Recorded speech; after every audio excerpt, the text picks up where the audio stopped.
The grocery store was crowded that evening, the air thick with the smell of freshly baked bread and the hum of tired families hurrying through the aisles. Sarah stood in line, her hands trembling as she clutched a small loaf of bread, just enough to get her and her 6-year-old daughter through the night. She opened her wallet, and the sound of coins rattling inside felt louder than anything around her. 3 quarters, 2 dimes, and a single nickel. That was all she had left. Her daughter tugged at her sleeve, whispering, "Mommy, can we get some milk too?" Sarah's heart ached. She smiled, brushing her little girl's hair back. "Not today, sweetheart. Just the bread for now." The cashier scanned the loaf. Sarah slid her coins across the counter, every movement weighted with quiet desperation. Behind her, a man in a tailored suit watched. His cart was full, groceries stacked high, expensive brands, fresh produce, and cuts of meat that Sarah hadn't been able to afford in years. He noticed her struggle. The way her shoulders slumped.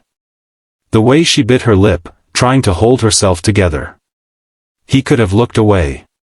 He could have gone back to scrolling his phone. But something about her, her quiet dignity in the face of scarcity, stopped him. "Wait," he said gently, his voice firm but not intrusive. Sarah froze, bread in hand.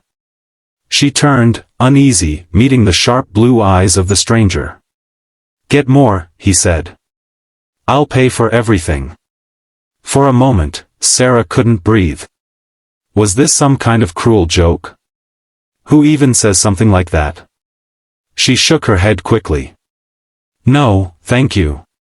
I can't accept that." But the man stepped forward, his tone steady. "It's not charity. Consider it an investment in hope. Go on. Get what you need."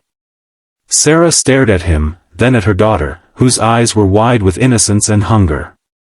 Against her pride, against the years of teaching herself to make do with little, Sarah nodded.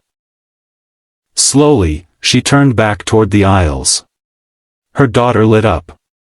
"Mommy, can we get cereal? And milk?" Sarah's throat tightened. "Yes, sweetheart. We can." They walked the aisles together, picking up items they hadn't touched in months, fresh fruit, eggs, chicken, even a small cake with pink frosting her daughter had been dreaming about since her last birthday. And all the while, the man followed quietly, his cart abandoned, his attention solely on making sure they didn't hold back. At checkout, Sarah tried to thank him, her voice breaking. "Sir, I don't even know your name. I can't ever repay you." He smiled softly. "My name's Daniel. And you don't have to repay me. Just promise me something, when life gives you the chance, pass it on." Tears slipped down Sarah's cheeks as she nodded. Weeks passed. Sarah never forgot that night. For the first time in years, her fridge was full, and her daughter went to bed with a full stomach, smiling. But the story didn't end there. One afternoon, as she picked up her daughter from school, Sarah saw Daniel again. This time, not in a grocery store, but stepping out of a sleek black car parked outside a tall office building. People in suits surrounded him, addressing him with respect. Her heart skipped a beat. He wasn't just anyone, he was the CEO of a major company. Their eyes met.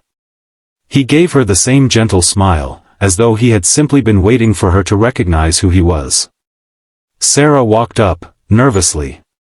You never told me who you really are." Daniel shrugged lightly. "Does it matter? I wasn't a CEO that day. I was just a man who saw a mother doing her best." That answer humbled her more than anything else. Months later, Sarah found herself in a better place. With encouragement from a friend and the memory of Daniel's kindness pushing her forward, she applied for a job at a local bakery. Her skill with people and her resilience shone through. Within a year, she was managing the place, her daughter thriving in school, her dignity restored. And then one evening, as she was leaving work, she saw a young man outside, struggling to count his change at the same grocery store where her story had begun. His backpack was worn, his hands trembling. Sarah recognized the look on his face, the quiet shame of not having enough.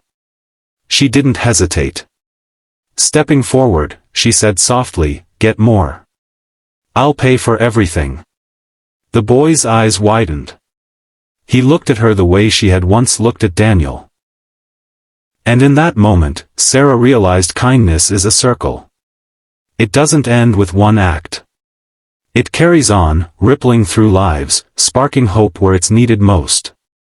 The world doesn't always notice when someone is down to their last coin. But sometimes, a single act of compassion can change everything, not just for one person, but for everyone who comes after. So the next time you see someone struggling, remember Daniel's words, it's not charity. It's an investment in hope. Because kindness, once given, always finds its way back.